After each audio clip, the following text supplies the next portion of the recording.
Hello and welcome to another episode of I Will Hold Space for Your Darkness. I'm your host, Erin Jane. And today we are joined by James Boomhower. G'day, James. So James has been involved with EMS for over 20 years. He's currently a critical care transport specialist, being a paramedic with the Boston MedFlight. And he's also the lead peer support director there. He's the owner and creator of Stay Fit for Duty, which is an organisation dedicated to bringing mental health, wellness and awareness to the EMS community by promoting recognition, management and acceptance of acute stress in fellow EMS providers. And he's also a graduate intern in clinical psychology, where he focuses on trauma. Thanks for joining me, James. Thank you for having me. I appreciate it. So like I was just saying to James, this is the first time we've had a podcast interviewee in person for a little while, so we hope all goes well. And this is also first episode back after a little break while I went home to visit Australia. So I appreciate everyone's patience and support while I got that done. And now we'll get cracking, get back into it. All right, so James, tell me what made you want to become a first responder and in particular go down the EMS route? Sure. So I come from a family of first responders. Really? Not an unusual story. My father was a paramedic for quite some time, and my mother was an EMT and a dispatcher. Oh, so wonderful. That's how they met. Yeah, and, so it's in your blood, basically. It is, yeah, totally my blood, yeah. I really wanted to be the first person there. Okay. I'd always been enamored with medicine. I was reading medical textbooks when I was younger, really loved science, really loved medicine. Yeah. And really... So you were a real cool kid at school. Totally, yeah. I'm the coolest kid, yeah, for sure. Big glasses, the whole thing.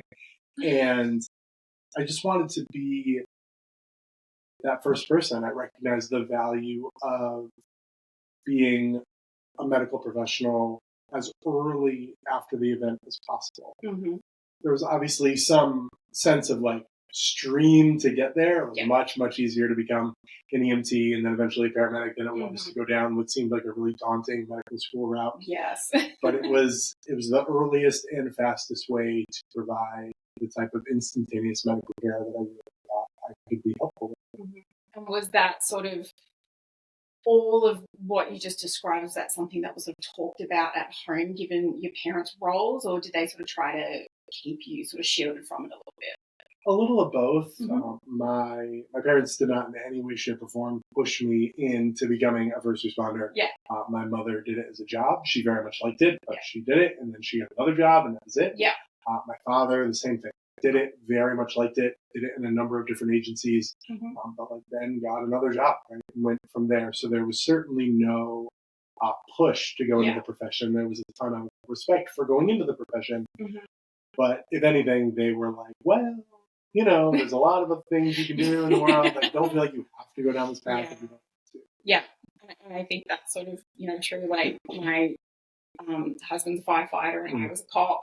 And then you kind of, you end up having children, and then sometimes they're like, I want to be a cop, or I want to do this and I want to do that. And you're kind of like, not that you want better for your kids, but sometimes you're kind of like, there's so many other things out there that you can do.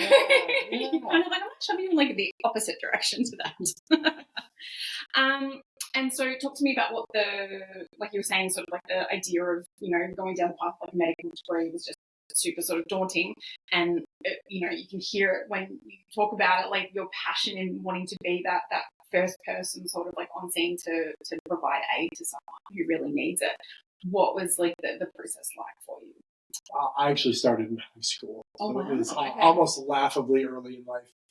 In my home state of New York, you can join the volunteer ambulance squad, volunteer fire squad, what have you, your junior year of high school. Yeah, so I was providing medical aid under very close supervision, very rudimentary medical aid at 16, 17 years old. Wow. And then just straight through the pipeline, got my EMT at 18, got my paramedic at 19. So I was providing paramedical care, giving narcotics, doing all the things a full 2 years before I could consume that. Wow, that's impressive. Yeah. And was it always your intention to very much go down that paramedic route as opposed to just sort of not to diminish anything that like No. EMTs do, but as in you were just like, yeah, that's the direction I want to go in. Oh yeah, absolutely. And again, I was an EMT for a long time, and basic life support saves way more lives than advanced life support does. But the path for me was like, I want to be the top tier of this. I want to do that. And again, like you and I talked about briefly before we hit record, with school often being easiest when you just keep going. Yeah. I certainly didn't want to stop. Yeah. I knew if I stopped, then I was really going to slow down and really not necessarily get to where I wanted to go. Yeah, and that makes sense. And so talk to me about sort of like, you said obviously you were like in New York, then how have you, you know, over the course of your career, like ended up where you are now? Sure. At Find myself in an attic in Cambridge, yeah. Yeah, well, that's a very different question and probably for another podcast. But yeah, because like, you know, you're telling me like that you've been in this field for sort of over 20 years, and now you are, from what my sort of understanding would be, you're like really at like the pinnacle of being able to provide that critical level of care as a paramedic at like Boston MedFlight. So my presumption is that you're like that bloke in a helicopter, like landing on the ground when, you know, it's like the people are really in the shit. Like that's you, I presume. That is, yeah.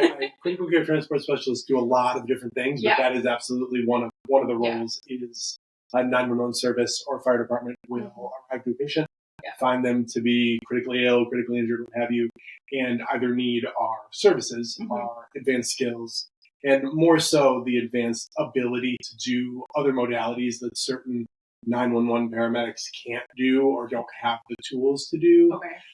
Or there really isn't much else that we do that the 911 paramedics haven't done. Yeah. But our intervention is time, right? And we can get into Boston in a quarter of the time that they can. So recognizing the need for most critically ill patients to be at what we call definitive care as early as possible. Yeah.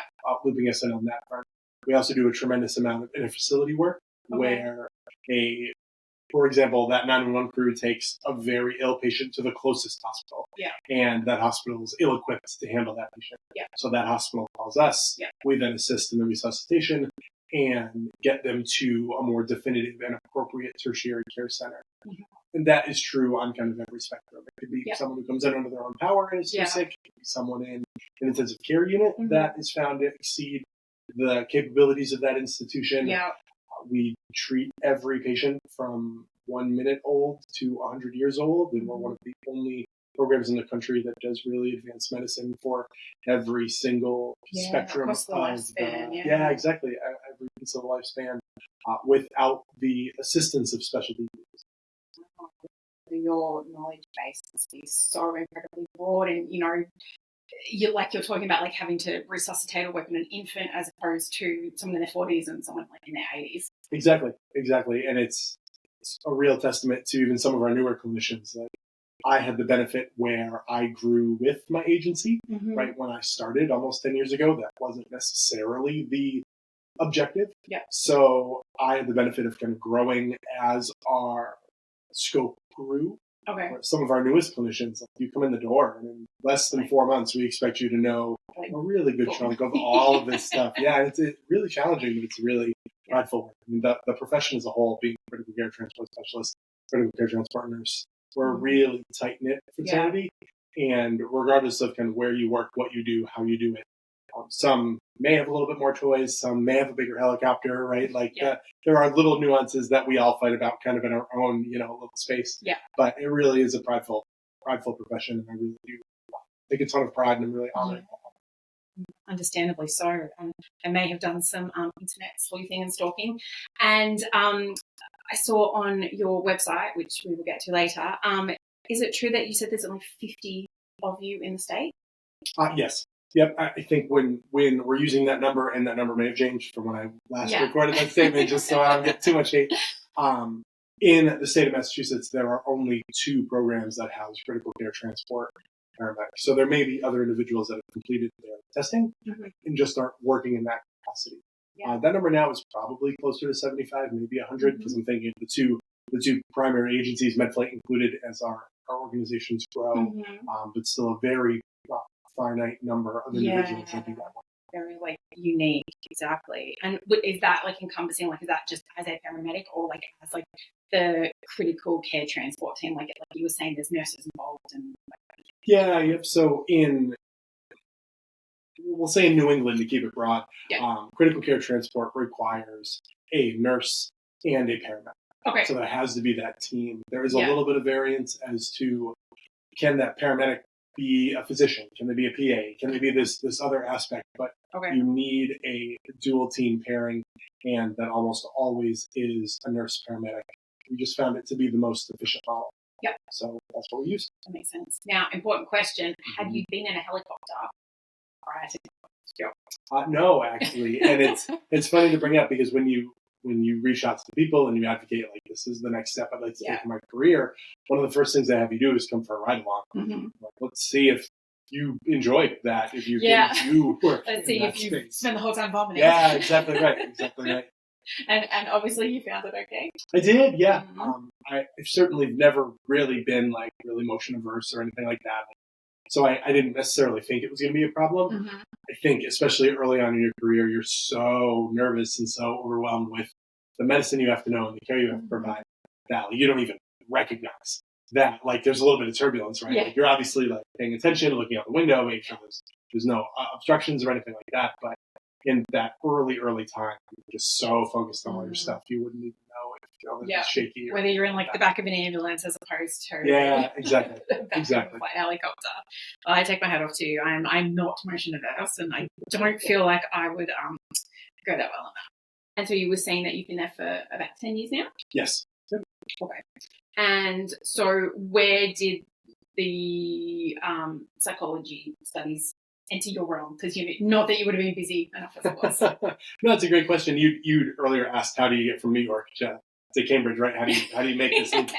So in New York, traditionally to get a paramedic degree, you get an associate's. Okay. There are still some certification programs out there, but in most platforms you get an associate's degree. So I obtained my associate's degree and I started to kind of work towards my bachelor's, but I was a very new paramedic and quickly realized that I couldn't do both. I either needed to really invest in my paramedic time or invest in school, and had the assumption that the academic institutions weren't really going to go anywhere, but this kind of vocational aspect and this healthcare aspect that I worked really hard on really needed to be practiced and really needed to be worked on. So took some time off to become as good a paramedic as I could become, and I quickly, I'd say probably a year and a half, 2 years after that, went to Maine to finish my undergraduate degree, so turn my associate's into a bachelor's. So that's just an extra 2 years, Correct. Yep. And from there, that brought me into the New England space. So that going from Maine kept me close to Massachusetts, kept me close to New Hampshire, and that was really where I started to get this feel as a New Yorker, right? As somebody who was not part of New England, because I live in New York, really got me into the New England side of it, and really turned me on to all the other options that were available to me. And so did you sort of, what was your degree? Did you go, I'm going to study psychology, or what? Yeah, for sure. So my major was in medical biology, because there was still this thought of maybe I could become an advanced practice provider, like a PA, or something along those lines. My minor was in psychology. I always really enjoyed the field of psychology and the topic of psychology.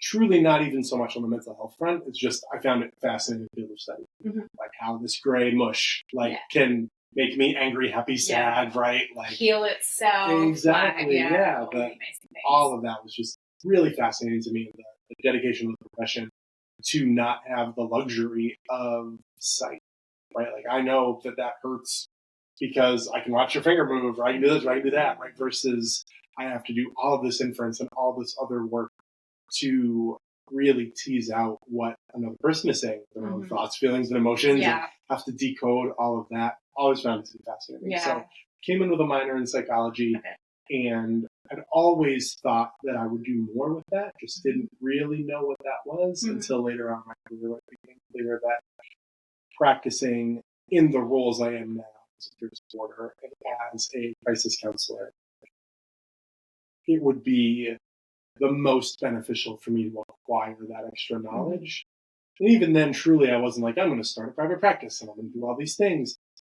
But sitting with people in that therapeutic space and providing that work is too invaluable to. So the idea of just just getting the degree, which is no small feat, right? I'm in the trenches of it now. Yeah, exactly. The idea of like just getting it and not necessarily using it quickly fell off my radar. I would like to go and I would like to not only obtain this degree, but complete my internship and actually see and work with it. Yeah, that makes sense. And sort of the thing that my mind directly went to, which is random, but you were talking about how like the difference of, you know, when you see people and like they have that visible injury and how we all talk about in like, especially like the realm that we, you know, occupy in the first responder realm and how, you know, you can have such like a psychological injury that, you know, you can't speak to, but it's still there. And then even like one thing it made me think about, I remember when I was in year like 11 at school, we read this book and it was like a war journalist who ended up having like a psychosomatic injury, like a paralysis. And it was like the first time I came across that sort of thing. And I think it's even like delving into the realm of psychology and how it affects us physically too, like is so vast and so interesting, because especially like the people that we deal with on a daily basis and our colleagues and our friends who, you know, go into the first responder realm and they experience so much trauma as a result of their roles, and then how it shows up in their body and their emotions, physicality and all that kind of thing. So you're absolutely right. Yeah. It's made me think about all kinds of random things. No, it's perfect. And I think, you know, it's one of those things that's like so clear on paper. Yeah. Like we have this autonomic nervous system and there's a parasympathetic division and the sympathetic division. And if we leave the parasympathetic on, we have all of these expected and natural reactions. What we didn't fully conceptualize for a while was consistently leaving it on would actually make it rigid, right? Yeah. And make it inflexible. I think the math of like, what do you do if you just pump somebody full of cortisol all day? Like we know conceptually, if you hook me up to a dopamine or norepinephrine infusion, A, I'll stroke out, right? But B, like we completely understand that this would happen. I think it's fascinating the connection between, but if we tell the brain to keep making that erroneously, will we see physical side effects? And it's always been surprising to me that that's like news. And not to be unkind to anybody who's learning about it, but the idea that like the body keeps the score is such a foundational book. Oh my God, isn't it? Of course it does, right? Of course, if I'm chronically stressed, I'm going to be this, I'm going to be that, I'm going to be that thing. But it's so hard for us to put those puzzle pieces together at all sometimes, let alone when we have to do it instantly. Yeah, and I think as well, you know, harking back to the days where the stigma and the culture of, you know, not showing weakness, not asking for help, all that kind of thing. And I think like the very clearest way, you know, from my perspective, it dates back to was obviously like, you know, the significant wars that we've had and Vietnam and all that kind of thing. And you think about how many men came back clearly experiencing, you know, PTSD symptoms, and you just, no one knew about it, no one talked about it, they drank, you know, how many like, you know, of like parents and grandparents, like generations, like, you know, they were all drunks and abusive and all that kind of thing, and kind of and you know, even the term like shell shock, you know, we've known of it for probably like 100 years, like since, you know, most likely since World War I. So it's really interesting that then it's something that we've kind of known about, but then people join these careers and it isn't something, and I know I didn't think of it at the time when I was like, oh, I just want to be a cop and I'm excited and yay, I want to go save the world and da-da-da-da. And then you get in and it's just not something that you think about until some people it's too late and they've experienced that trauma, and then it's like, fuck, what do I do? Yeah, and that's such a great point, because we hope that now the message is someone taught me about the trauma beforehand, right? I knew about it, I understand it, it's happening, and here are the resources that I can go. Here are the tools, yes. Right. And it's so important to point out that we can't expect you to use the tools if we didn't tell you what was going to happen in the first place. And we're so good about making people aware of so many different things. Yeah. And the fact that MedFlight devotes anywhere from 90 minutes to 2 hours of psychoeducation in their orientation platform, run by either myself or another member of the peer support team. Yeah. The fact that that's groundbreaking is great, but also simultaneously a little frustrating. That, you know, we sit in meetings and they're like, so tell me about this academy. It's not academy, it's a 2-hour class. They're like, yeah, tell me everything.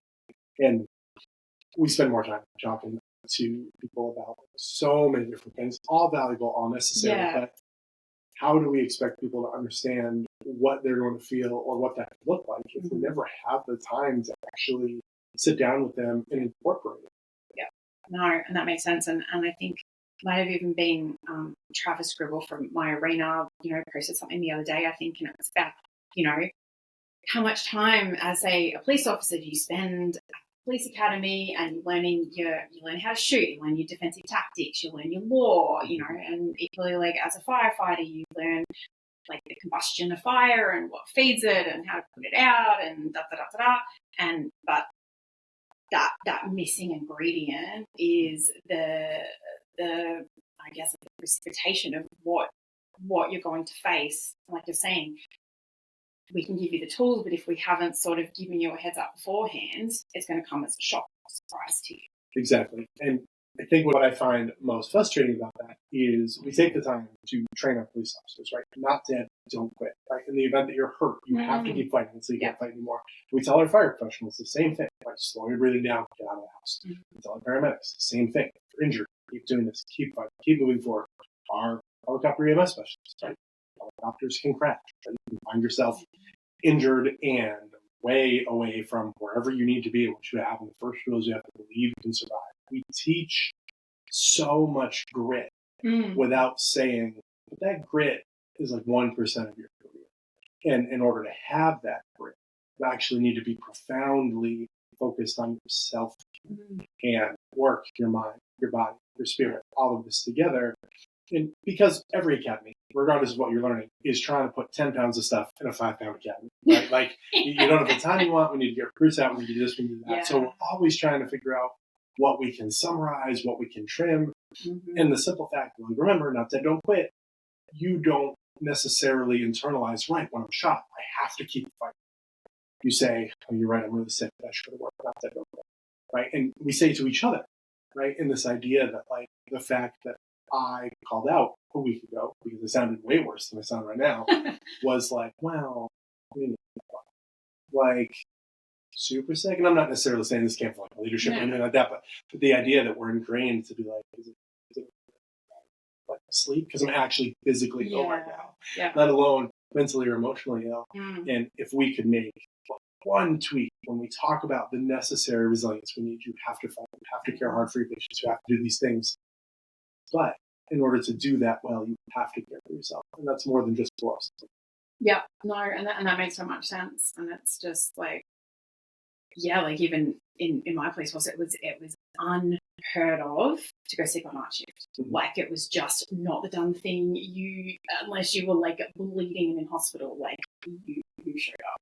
And it's just like that, like you're saying, like that culture and that stigma of like, you don't quit, and like, you need to be resilient. But it's like they teach it in a very structured way that it doesn't also seem to encompass their mental health and the trauma that they're exposed to, and helping them navigate that. It's all more about that on duty kind of resilience. Yeah.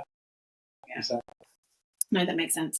And so we were talking about it offline just before, but so you currently practice and provide therapy. Yes, I do. Yep. So I am a graduate clinical intern, and what that means essentially is I am a therapist that provides care under, and again, air quotes for the camera, right, supervision. So there is a licensed mental health counselor that oversees my care. They read all of my notes.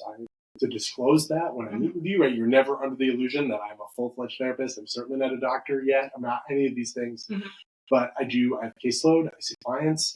I interact with families, talk to doctors, do every single thing a therapist does under the watchful eye of another professional. And so, I'm going through the process of learning about this now, which is great. But so basically, it's just like, like you conduct your sessions, and then there's just kind of someone almost like a call if you needed them, and what you would meet with them maybe once a week or once a fortnight, and have like a discussion about, if like a patient or a client is like having trouble in time, you're like, oh, like this is the strategy that I'm using CBT with them, or I'm doing this, or we're focusing on this. And then they'll be like, yep, that's great. Or like, oh, have you considered this? Like, is that sort of what the supervision entails? Yeah, exactly. And I think it's very specific to the program you're in and the state that you're trying to apply for licensure in. Mm-hmm. In my program, for my state requirements, for every 6 hours of client contact, I have to have 1 hour of either virtual or in-person supervision. Okay.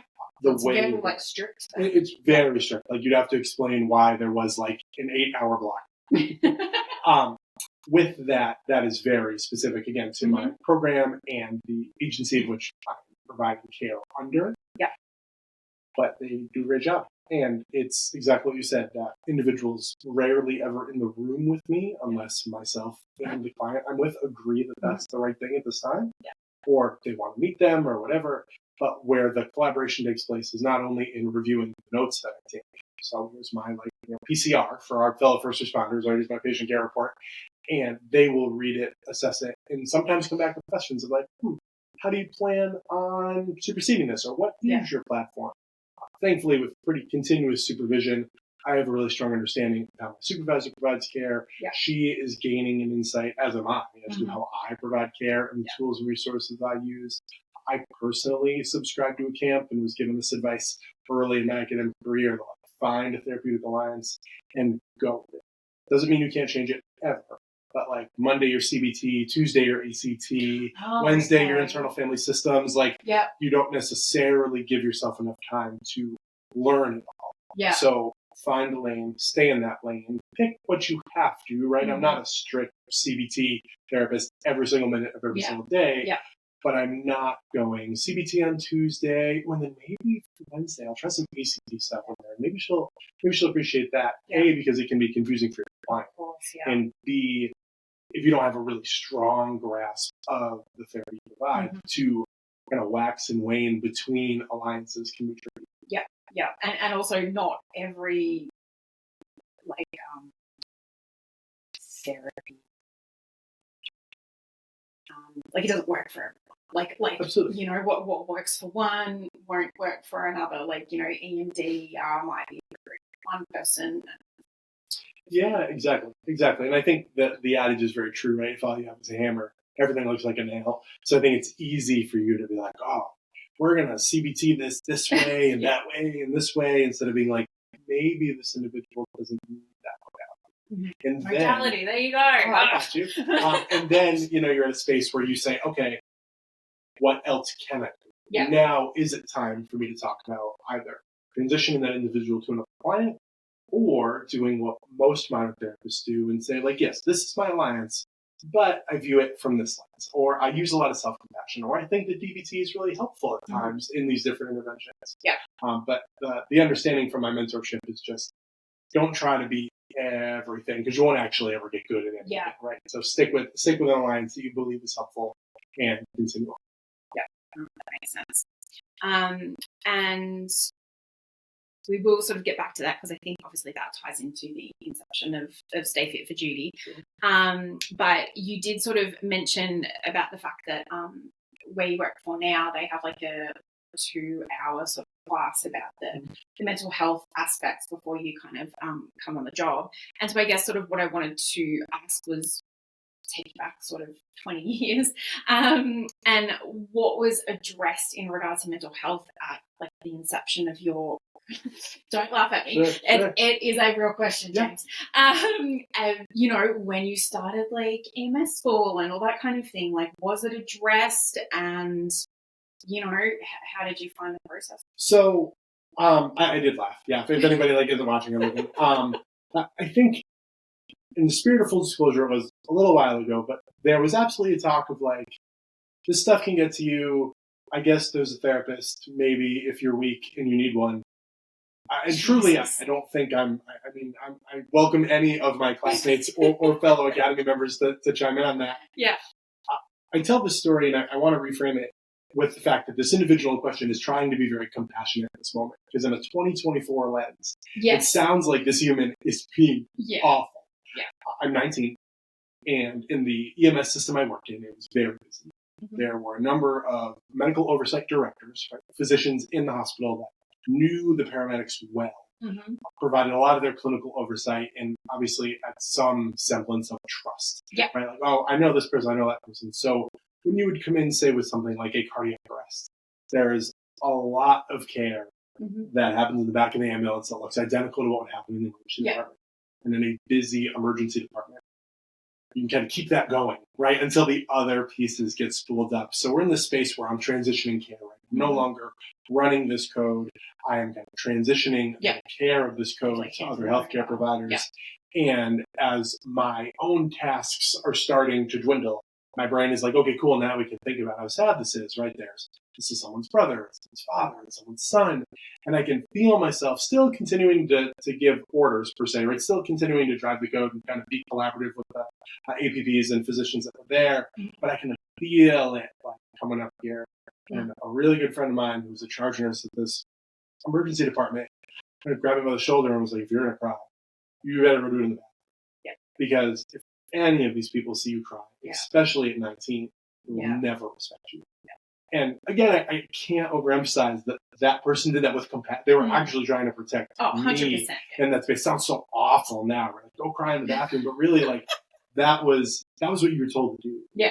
And I still don't mean in the sense of like openly weep while you're providing care. Yeah. Like, there are periods in a first responder's life where you do absolutely have to compartmentalize. Yes. Yeah. It's in the span of hours, not days, weeks, or months. That really stuck with me. And I was incredibly young. And I was like, okay, message received. Emotions equals no respect. Yeah, and whatever you do, always be kind, but never, ever show emotion. And the problem with that is you don't know what to do with the emotions because you've already been told they're not okay. And you look around you and you don't see a model of anyone expressing those emotions. So, to your point earlier, I'm not in any way, shape, or form comparing a veteran shell shock to 19-year-old paramedics that day. The idea that you're like, well, how do I get rid of these terrible emotions? Because I certainly can't do what I want to do. So what substances do I have to add? What avoidance techniques do I need to use? And then you just create this cycle of everyone knows it's not okay to be not okay. So we all just kind of support each other through this cycle of terrible habits. Staying out 3 a.m, substance use, substance abuse, someone inevitably driving home, right? Like all of these terrible techniques because we don't know someone's in crisis until they're on a 6-week stress leave and in an inpatient setting somewhere because we didn't give them any of the relief valves they needed. Yeah, no, that makes sense. And you know, obviously both having been in those situations from very different angles and perspectives, but like I always sort of found like compartmentalization to actually be really important because you're on. Like you have to be on, you're professional, and I think for me as well, there was like a thing of like it's not about me, like so you can't sort of let that pop, let your emotions and everything pop out because like it's right now it's not about you, it's about this person or it's about the victim or their relatives or all that kind of thing. But like you're saying, then at like the end of your shift. You feel like someone's kind of kicked you in the gut and you've had the wind taken out of you or, I still remember like getting like called to a job and a bloke had completed suicide by like carbon monoxide in his car and the whole thing up and whatever else and trying to get him out and whatever else and then he locked the carport. So then we start getting overcome by like the fumes and I'm just like trying to boot the door open and then getting shits get out of me because then the fireys were on like the other side of it, but we didn't know. So I'm like boot the door open and they're there and I'm there. It was comical at times, but yeah, and then like after you like process the scene, all that kind of thing, and you just like it's just that, and then what do you do with it? Go home and tell your partner they're not the job. Sometimes not. Like, and then like you're saying, you go, oh, let's go out for a drink. Let's go get smashed. Let's just drink it away, dull it away. Kind of like deal with that like another day. And then saying all of it builds up, and your backpack or your cup or whatever analogy that people want to use, it gets full, and then you're like, well, that's it. And then you come, I think this further expands to, so then you come to a mental health provider with this backpack or cup that's overflowing. They don't know you. Especially 10 years ago, the idea of like a culturally informed or culturally competent healthcare provider was rare. Yeah. So I'll share an example that I've shared before. You sit down on somebody's couch and they're like, hi, I'm Bethany, right? What's going on? And you're like, so I had this baby, right? This baby was dead. And I drilled a hole into their leg to give them medicine. And I missed, and I drilled in the wrong spot of their leg. And this woman vomits. And you're like, oh, okay. I am that broken. I am that messed up. I just made a professional counselor vomit. You run away. Yeah. Well, I'm in no way, shape, or form asking for our responder colleagues to show a ton of grace to their mental health professionals. I think you can see where that becomes cyclical. Where if you'd gone to that mental health professional on the first week or the first month, you wouldn't have had a cup that was bursting at the seams. True. And there could have been a much gentler transition. Yeah. Again, the onus there is on the mental health professional. I was going to say, alternatively, if you go to the right person, they just have to, again, it's not about them.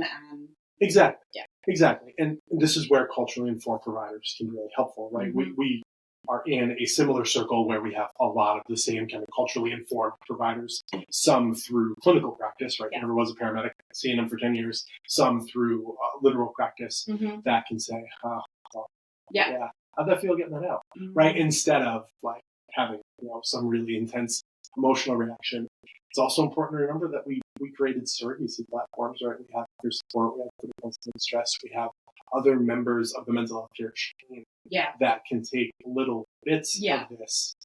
But if we never informed you to use them or never made them available to you, how are you supposed to find those resources? Yeah. You mentioned, you're right, it's not about you in that moment. And there is a level of professional decorum you need to have, be it law enforcement, be it EMS, what have you. I, to this day, am a 72-hour processor. I was a crew chief for a period of time. I was a fly car paramedic, which meant that I essentially just like roamed a service area in almost like an SUV, and I would intercept with other ambulances that needed help. Okay. Which is a lot of provide some care, get back in the truck, drive away. Provide some care, get back in the truck, drive away. And because I was in a supervisory role, be it a shift lieutenant at the firehouse or you're something like like that. On the whole time. Yeah, you're on the whole time. You're worried about all these other people, and you don't come down for 3 days. Yeah. But knowing that, it's a joke. Some of my peer supporters, if I have a terrible call on Saturday, will be like, I'm checking in, but I also set my alarm for Tuesday, right? Because I know you, and this it's gonna rattle around. Yeah. And Tuesday, you're actually going to allow yourself the space to process it. So that combined with the awareness of how do I respond to trauma? What does that look like for me? And normalizing that it looks different for everyone. That can also be really dangerous when one human with very little training has a laminated piece of paper in their hand and says, like, okay, these are the trauma responses. Yeah. You either find yourself getting admitted to a hospital for no reason, or you find yourself with some staring at there's, oh gosh, that's serious. So, come on, yeah, right? So this just real like inability to align the two pieces can be really problematic. Yeah, no, and that makes total sense. And I guess, you're, maybe like blessed and cursed in the same way because for a million reasons, but yes, in this context, how do you mean? Because you have like that added knowledge and awareness and like even you're saying, like I think that's incredible level of self-awareness to go, you know what, I know I'm going to take 3 days to process this, and I'm tipping that probably took you a while to figure out. Exactly. And I'm so glad you led with that because I don't want to come off as somebody who just like thought about it for 10 minutes. That took years. That took therapy. That took a lot of self-awareness because one of the first things you have to shut off is you're pussy, you're weak, you're pathetic, right? Like first you have to turn that dial down a little bit. And then you have to allow these sensations to actually be within you and then wonder why. I actually went the opposite direction. I sat in my counselor's office and said, why? Like, I'm ready. I'm here. I have till 1:15. So let's get this out and go from there. And my poor counselor's like, that's not how this is going to happen, right? And then this, like, reflexive frustration. Fuck, I'm doing the thing. I'm going to therapy. Now it's not even on my time. Well, No, because like you and I talked about, right? That's not how the body processes that. We still talk about people that are recovering from COVID fatigue, not necessarily physically, but emotionally, right? Because the pandemic was so much for so long. Their brains are like, okay, this is it. We live in like a really high stress area and we have to be on all the time. And in some cases, it can take quite a while for your brain to be like, okay, is it safe? Yeah. Right? And then really start doing stuff. Yeah, and I think that's really true, and especially because, I mean, I think in most countries, but in particular, seemingly America, like, people experienced it very differently and had very different responses and different beliefs. Probably is like a good term of the seriousness of it at times. And so, yeah, you kind of had such like a spectrum of people's experiences during that time. And I think, especially for, say, people who sort of took it incredibly seriously and were very, on the side of, I'm going to wear my mask and maintain those levels of protection as long as I can, or that kind of thing, re-entering, quote unquote, like normal society, and all of us kind of finding our way back to some level of normalcy. It was like we always kind of call it like a hangover. It was like the fear hangover, which I think definitely affected a lot of people in so many more ways than I think anyone sort of has ever like realized. And I think it's going to come in time that like we're going to sort of maybe with that ability of hindsight to look back and be like, yes, so like, yeah, so many people died and it was awful, but like also the psychological impact as well, and then all like the across the lifespan too. Like you've got kids in school who were out of school for 1 or 2 years and they missed that social adjustment. You had teenagers who missed out on like important parts of like their high school experience, like and then out like just across the lifespan, and everyone, like I think it affected people in such fast ways that we still don't know all of the effects of. Totally, and I think hangover is a perfect term, right? Erin's editing is going to be brilliant here, but if you can tell, I have a little bit of a cough and a little bit of a sore throat. And I led with, I'm not sick. Like, I just got over a cold, right? This like reflexive need to be like, I'm not going to spread anything. Right? That's so funny. And, 4 or 5 years ago, that wouldn't have been like a lozenge. Like it wouldn't have even been a discussion. Yeah. And I think it's so important to recognize that when our worldview changes, you zoom out in the pandemic, what happened for many people is their worldview changed. We saw infighting within responder communities. We saw responders, and I'm not talking vaccine, I'm not talking political, I'm not anything like that. No. I'm saying like there are responders that were like, I didn't sign up to provide care during the pandemic. And you had a whole other half going, what the fuck did you sign up for then? Like this is the most sick people now. Yeah. And this just like there's this instant disparity, and the idea of such a bustling like suburban or urban place saying closed, we're all done.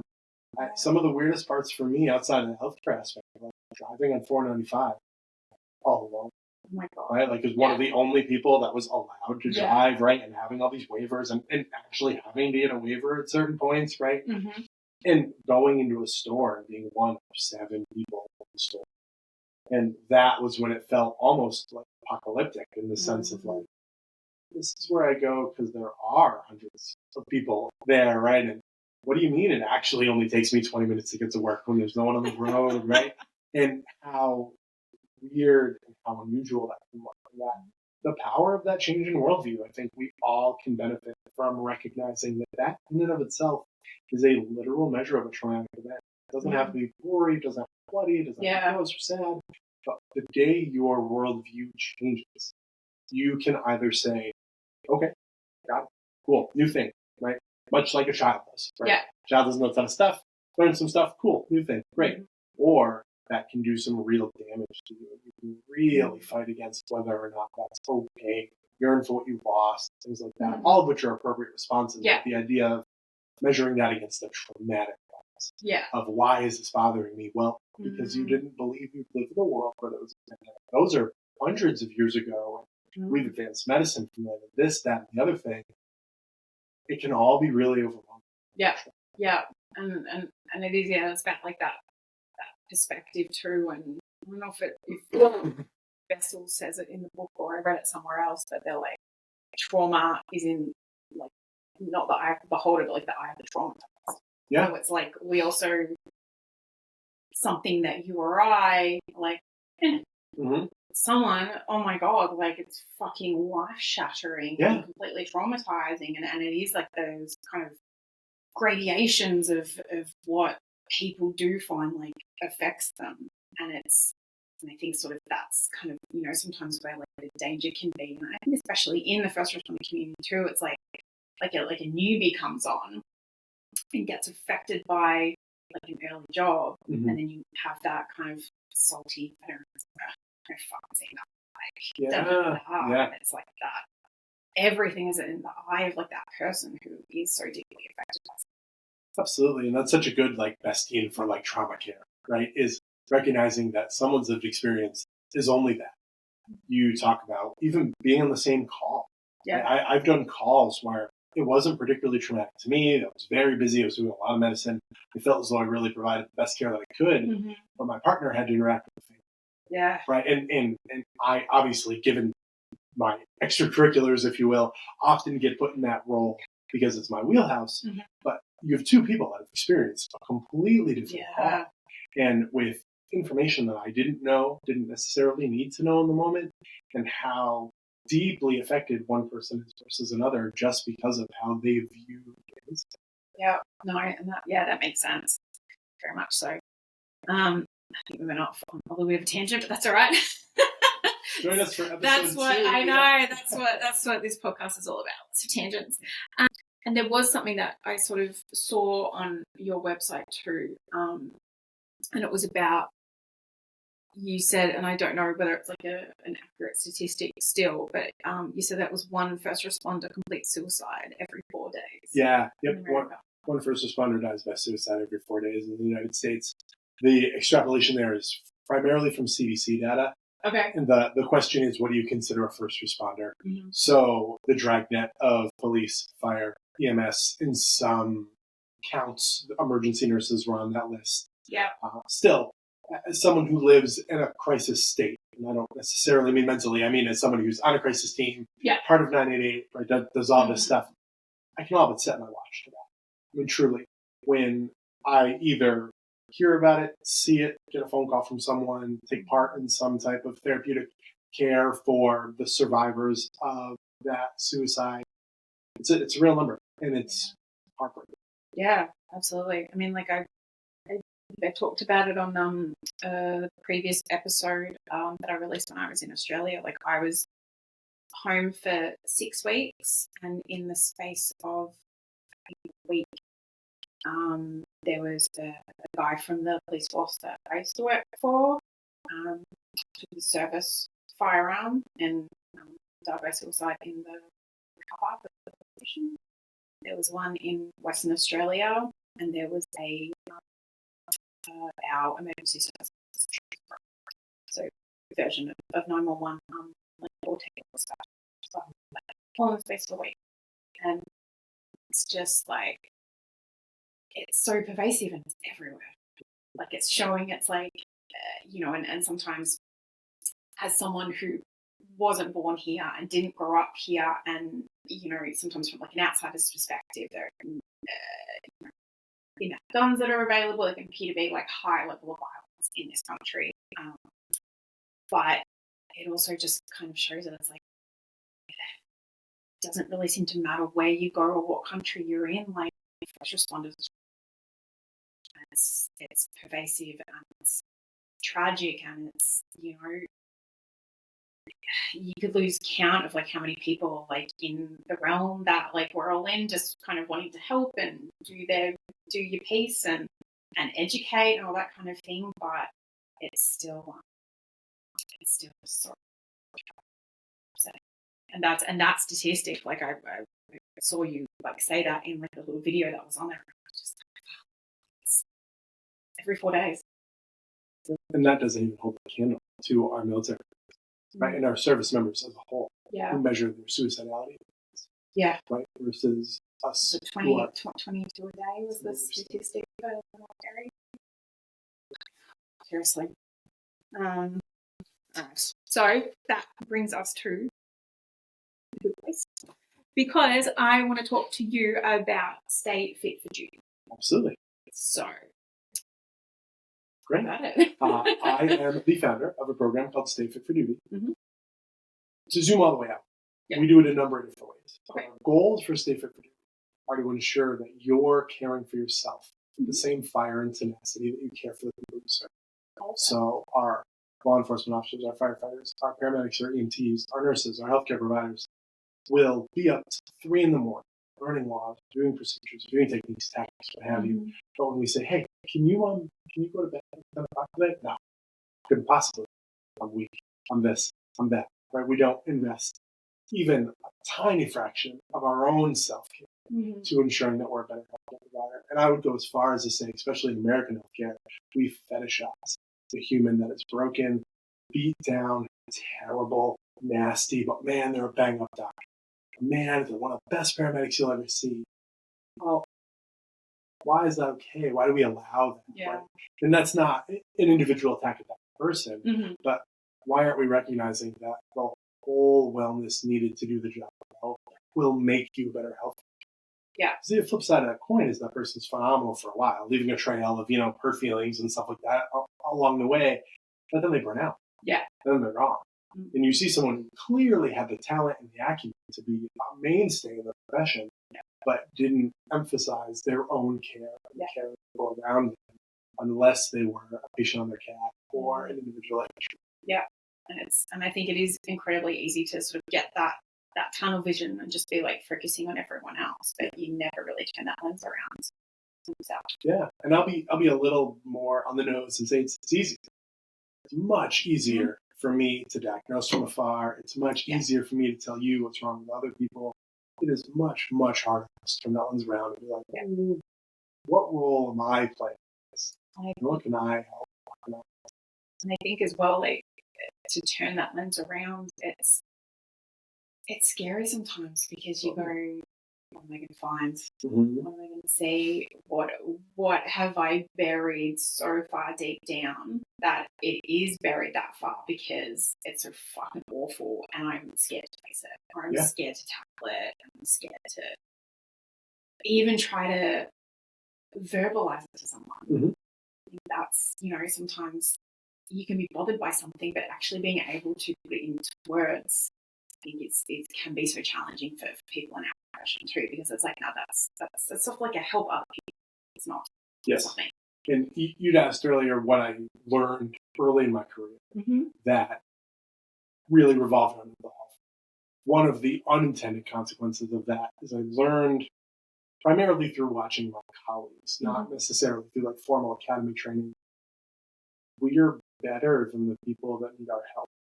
And we don't necessarily mean that in like a socioeconomic way or a racially driven way or anything like that. But, exactly. But we are better. And to need help is to like take that station and that power and reduce it instead of recognizing that at any point this could be. Yeah. I, knock on wood, could be the next car. Right? I could be the next person who steps off the curb and just dies. How many times have we all seen it in First Responder? Like, there Bob was going to the store and boom, his AVM ruptured and deader than a fart, Yeah. And to recognize that that is not a power struggle and I'm not greater than and given the opportunity to help you.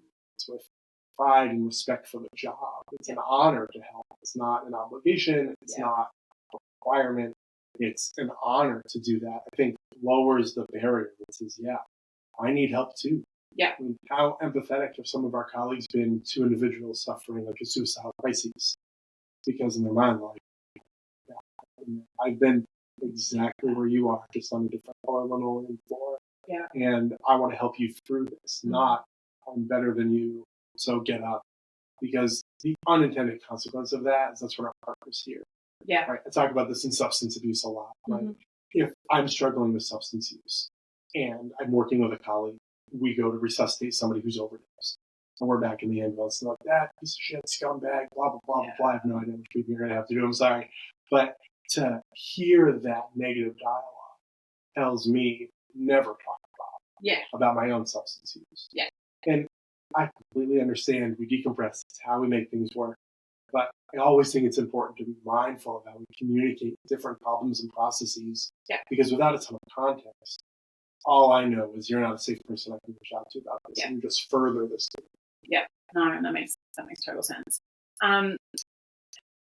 Let me ask, the inception of Stay Fit for Duty, like, did it come, and it might be a multifaceted answer, did it come sort of from you recognizing like your own, I want to say mental health struggles, but just in terms of like being able to go, okay, like this is like a challenging profession, being a first responder is challenging, and I think, you know, we need sort of specific and like individualized help to kind of for our population? Or was it more sort of you looking like externally and being like, I can see as a collective that like my colleagues and you know, seeing them go through things and I want to be that person to help? Yeah, that's a fantastic question. I think it's kind of a marriage of both. Yeah. Like we talked about, so many of my brothers and sisters in this profession have also lived this, but I went through a department suicide. I have a good friend of mine and a colleague of mine and a coworker die by suicide. And I watched an agency trying to do everything right. They rolled up the carpet, they put us out of service, they considered that. They mandated that we saw someone who proclaimed to be pretty culturally informed and kind of act with us in sort of an EAP kind of mindset. Mm-hmm. Those sessions didn't go great.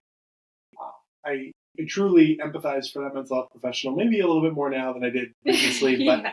But, you know, someone offers the help, and then this tragedy happens. And an agency's response is to throw 100 clinicians at their front door.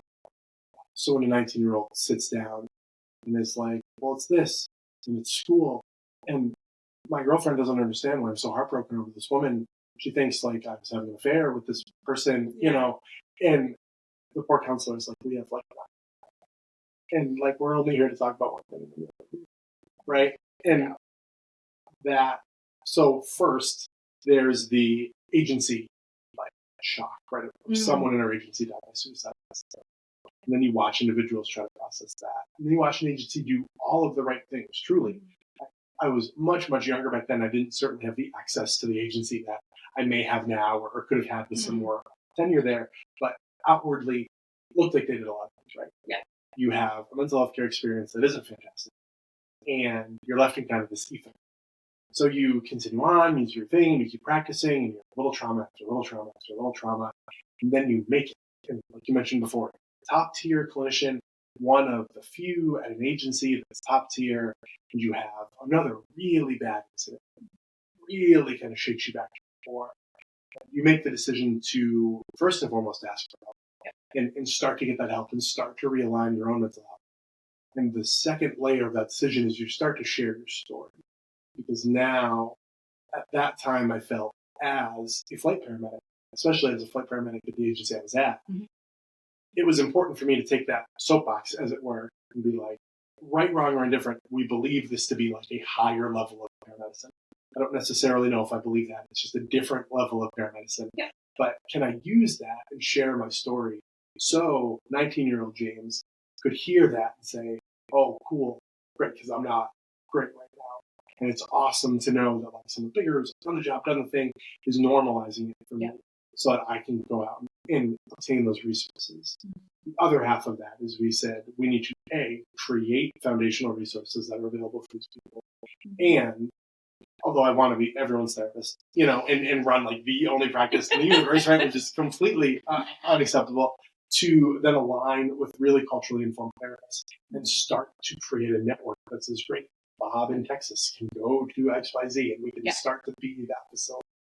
Yeah, no, and that makes sense. And I think saying that, you know, you're like, I want to be like every first responders therapist, I think I have like a similar mentality, just in the fact of like, it just means we're passionate about it. It means that we care. And I don't think it's, you know, a bad thing. No. I mean, I think my supervisor would point out that it probably leads to some underlying psyche that I still have to work with. But the idea that you want to ensure that your brothers and sisters in the profession as an umbrella, right? When people ask, well, what's a first responder mean to you? I say, if you've been in someone else's house at 3 o'clock in the morning, then you're a first responder. Or if someone's been wheeled into your place of business at 3 o'clock in the morning, like you fall into this realm. Yeah. And it's just to be inclusive and to ensure that like you don't have to be a 20-year flight paramedic to be my therapist. Yeah. But that might be very helpful. Yeah. My own therapist was not a first responder, Mhm. right? And is still a tremendously informed and very good therapist to me. Yeah. So I'm also very cognizant of we don't want the pendulum to swing too far. Yeah. Right? You and I are both connected with the Overwatch Collective. Mhm. Not every human in the Overwatch Collective is a former Leo, former cop, former military. Mhm. Right? These are individuals that have cultural competency to a number of different things and can be really helpful. And I think that's really important to encapsulate and not just say, well, if they don't know how to put in an IV, or they've never been to the shooting range, or they've never put handcuffs on somebody, they can't possibly be my therapist. Yeah. So to normalize the idea that you need someone trauma informed who is willing to hold space for you in that moment, and can they then work and collaborate with you matters way more than were they a firefighter, were they a therapist. Yeah. No, and I think that's actually like a really valuable point, because like I think sort of like you're saying, like, with the Overwatch, like sometimes it's because like a parent of theirs was in the first responder realm or military, or for whatever reason they just kind of found themselves maybe one client who was a first responder who they really connected with, and then that kind of like flows on because then they've got the trust from someone in not just the doors for them. Yeah. But I think, I mean, I'm wondering what your thought is on it. It's like, I think maybe it's kind of having that, whether it's like you specialize in trauma or having that like trauma informed sort of thing, maybe would, I don't know if it takes precedence over being that kind of culturally competent as whether you've got experience, because it's like, I think a lot of the time first responders will be coming with normal therapy stuff like relationship issues and blah blah blah, but like where maybe things kind of stem from could be that more trauma focused. So whether that kind of is one of those things that really like underpins a very good relationship that you build in some respect. Yeah, I think you hit the nail on the head, right? I think the relationship matters the most. And I know in my retelling of a not so wonderful therapeutic experience, I gave that person 3 sessions because I had to give that person 3 sessions. However, that is still very much my advice. With the exception of like big yucks or big concerns. Yeah. You really need to sit with someone for 3 sessions. The intake always sucks. Right? The intake is the physical exam of the mental health space, right? It's like, who are you? What's your sister's name? All this stuff. Yeah. And it's not necessarily the place to ask these more specific questions. The second session kind of lets that happen.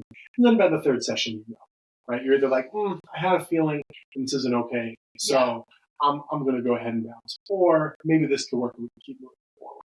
With the really important caveat that your therapist owes you a safe space to share. And in the therapeutic community, we use the term unconditional positive regard.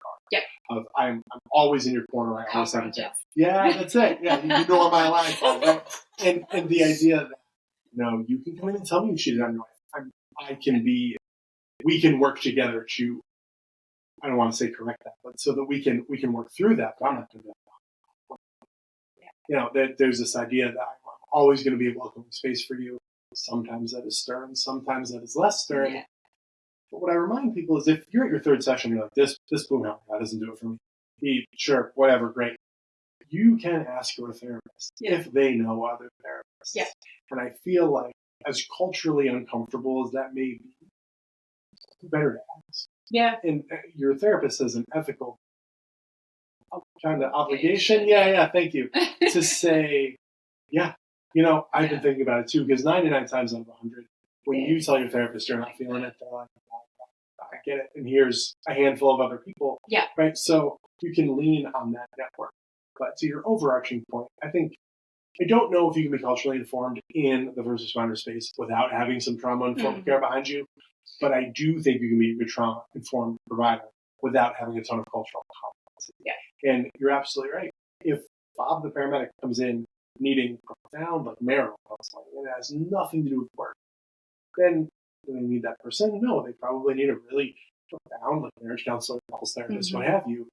Versus the flip side, where I went to a marriage family counselor because EAP told me they were 0.2 miles from my home, and this person didn't have the training, the acumen, or the understanding of the job.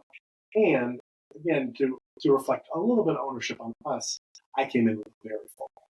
Right? I probably should have started to do this research years before. Yeah. And instead, I come in crisis. Yeah. And I set everybody up for failure. Yeah. No, that makes sense. And I think the unconditional positive regard and the empathy and learning about the humanity style of therapy and in my studying that I'm doing now, and it really kind of just made me go, in regards to like the coaching that I do, which is obviously so much like on like a lower scale than any kind of counseling or therapy or anything like that, but it is just, I think there is just so much power in no matter what context or way that you offer it, is like offering that space and that like the no judgment, no shame, just making so that someone feels safe to offload on you and share their truth. It's fucking awful. Like you're saying, it's like an awful job. They've attended that they can't shake, or like they've cheated on their partner, or they've done just something that they're ashamed of. Being able to hold that space and have them not feel like they're being judged, and just being able to open that space, I think it's such a privileged position to be able to offer that to someone. I think it really resonates with me. Sorry. And so, how long has Stay Fit for Duty been around for now? Stay Fit for Duty started in 2018. Yep. So we've been around for a bit. So to the point of our work being ensuring that providers care for themselves as hard as they care for the people that they take an oath to serve, we do that in a number of ways. Yep. I am a critical incident stress management instructor. So we have a handful of different critical incident stress models. I don't think today's the day to hash out which one's which. I chose one. I'm an instructor for that. And that's the takeaway there, because I feel that pure support and critical incident stress can get us really far. Yeah. What we are changing in that realm is the idea of solely reactive care to proactive. Yes. And how that kind of falling into the knowledge and education and practice and the check-ins when things are fine.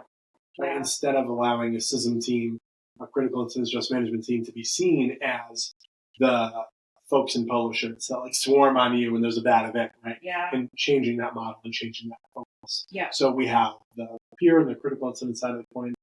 We have the advocacy of let me go to a department and speak for a couple hours on my experience, on my story.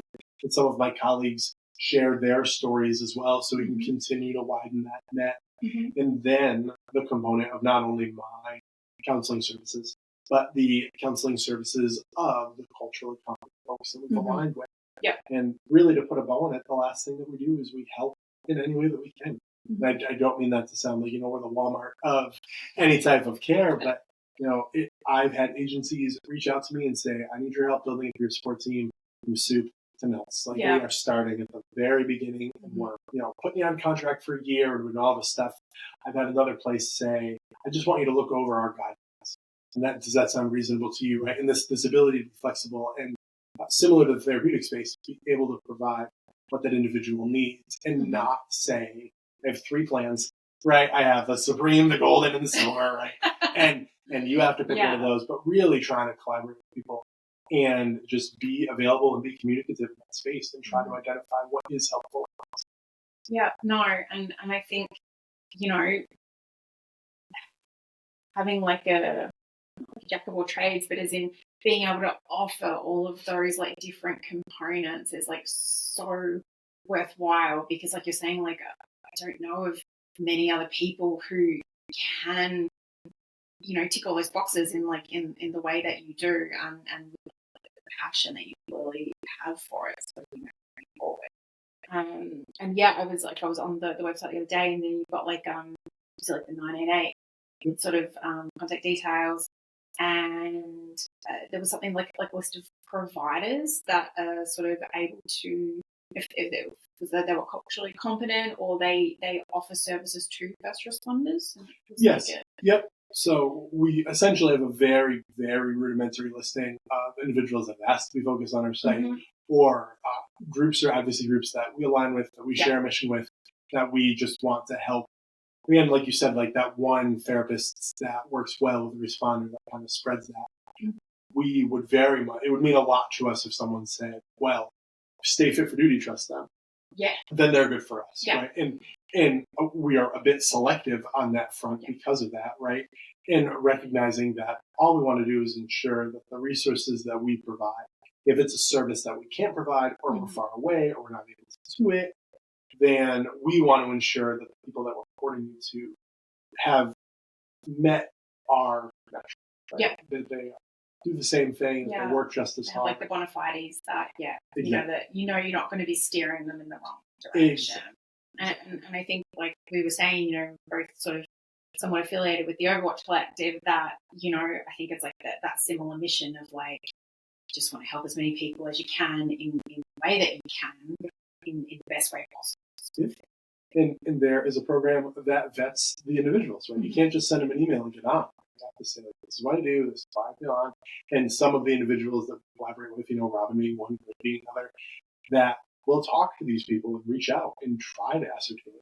I think that that's really important, right? It's one thing to send a bolo out and get a database of everybody that says they've worked with Paramedic before. It's a completely different thing to say, well, tell me about that. Yeah.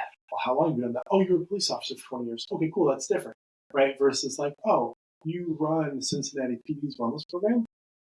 Oh, cool, come on over, right? And just that layer of trust in these people are also working to do it. There's no way you can make a resource list that's 1,000% every time. Yeah. But I also want to run the type of business where someone can call me and say, I went to Bob, I didn't have a great experience. And me take that personally, not offense-wise, but in the sense of, I'm on the phone with Bob being like, hey, we're actually all set. Yeah. We're gonna take that for our set, because we really want to ensure that we have the right people, not the number of people. Right? No one pays me to be on my website, right? I don't sponsor anyone or anything like that. So if you see it on my website, it is a program that I've either directly communicated with or have heard from people I trust that it's a platform that works. Yeah, and I think that's super important too. Because obviously, you're not wanting to put anything out there that's going to put on. Exactly. And so is it just you doing this? Do you have, seriously? Yeah, it's seriously just me. Because you're not busy enough. Not at all. No. I do have a handful of coworkers that help in different components. A good friend of mine helps with the up the payroll stuff. So we collaborate with a first responder focus group out of New York State, and a colleague of mine helps make sure that that all happens. Yeah. Other than that, it's and we are looking to grow, and we're looking to make this a slightly bigger thing. I think our biggest fear is becoming an organization where, oh, I thought I was getting James. Oh, no, well, you're getting Susie, right? And making sure that we're keeping it true. But I do have a number of people that ask to help, and as we are looking at what help would look like and what would that be, we'll grow and we'll expand as we do that. Yeah, that's awesome. And so you're saying you have apparel, so to me, you sell merch. I do. Thank you. So if anyone is sort of looking to purchase, or is looking for resources or anything they're interested in checking your website out, it's stayfit4, like the number 4, duty.org. Correct. Yep. And that's where you can get everything. Instagram is my social media of choice. It's the one I'm on the most. Yep. A lot of the material that I post will cross-post into X and into Facebook. Yep. But truly, if you're trying to get a hold of me, Instagram's the way to do it. My caveat that my Instagram DMs and my email are not surrogates for crisis lines. Yep. either is like the office phone number, like none of that is a surrogate or crisis line. But I've been incredibly fortunate where individuals have reached out and said, hey, a friend of mine told me to reach out to you and you have time, and can we do this stuff, with the other caveat that unless we very deliberately make it clear, I'm not acting as your therapist. Yeah. Unless a lot of paperwork is exchanged hands, right, and you have no doubt that you're seeing me as a client. Yeah. I'm coming to you as a peer and as a crisis worker and collaborating with you. Yeah, no, that makes sense. And is there like the capability, or do you accept sort of, like donations in terms of helping keep it like ticking along?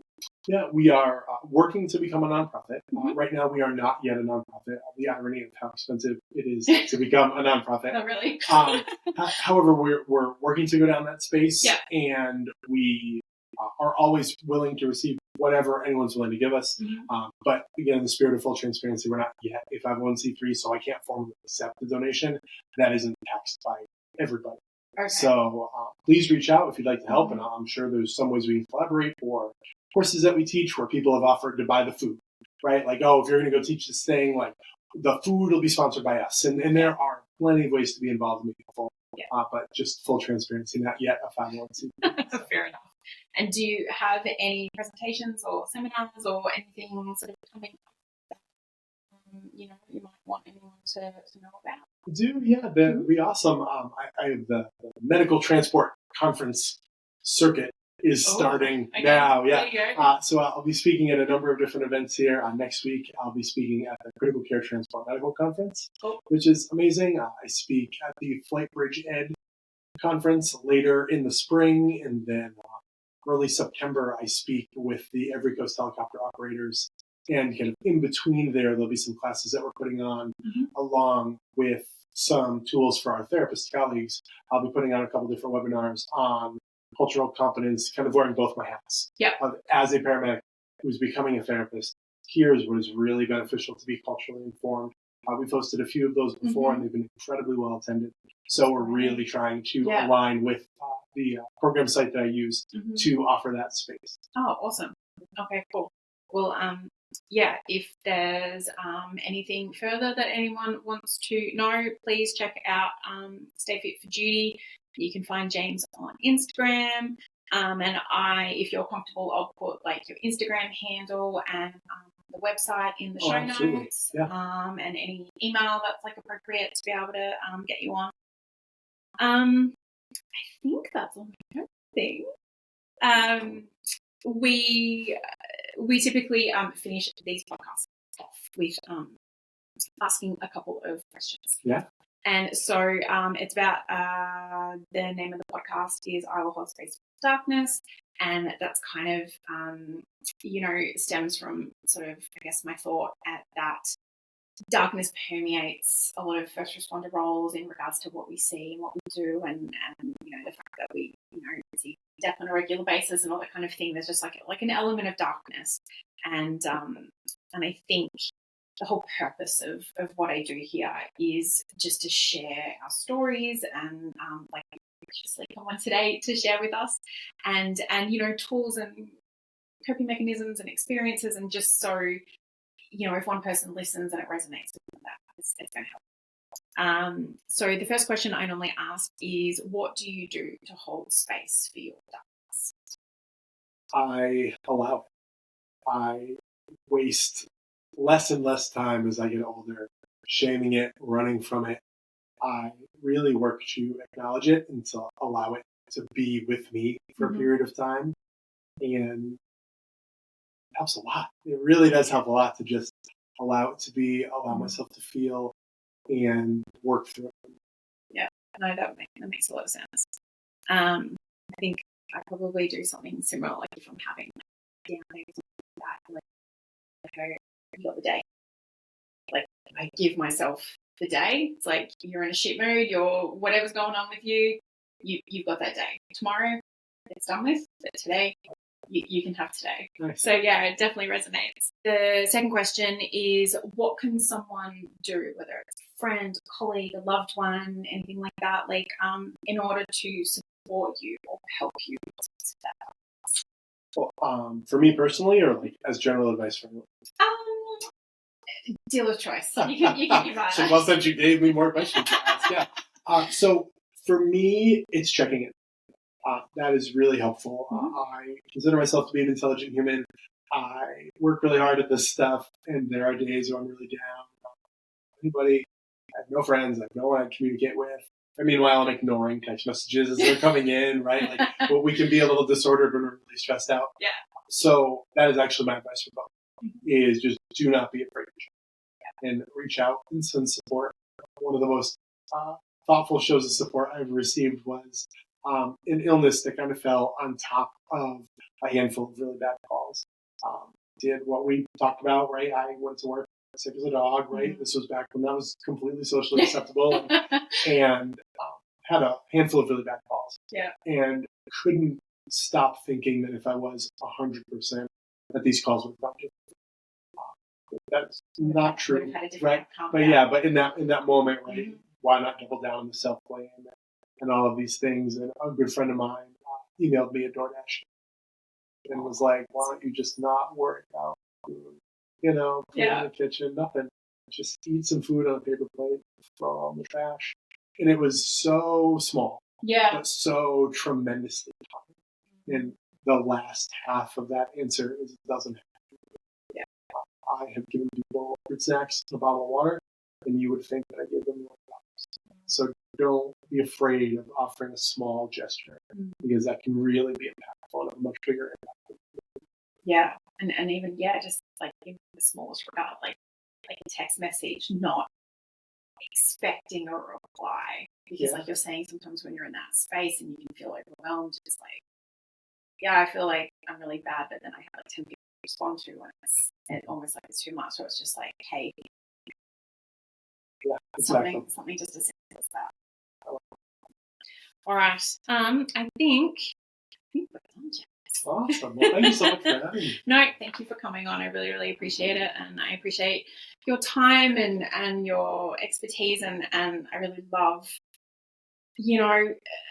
everything that you're doing, like Stay Fit for Duty and your clinical studies, because it's very like empowering for someone like me who's really just at like the beginning of my psychological studies. So to see you doing it and see it in action and that kind of thing, it's definitely very motivating. Yeah, there is a light at the end of the tunnel, I promise, and it's not a train. It's a long fucking tunnel. It's gonna take a while. But yeah, no, and your critical care work. Oh, thank you. It's great. All right, so this has been another episode of I Will Hold Space for Your Darkness. I've been your host, Erin Jane. And we're going to wrap it up. As always, let me listen in a way you've never been heard. Cheers.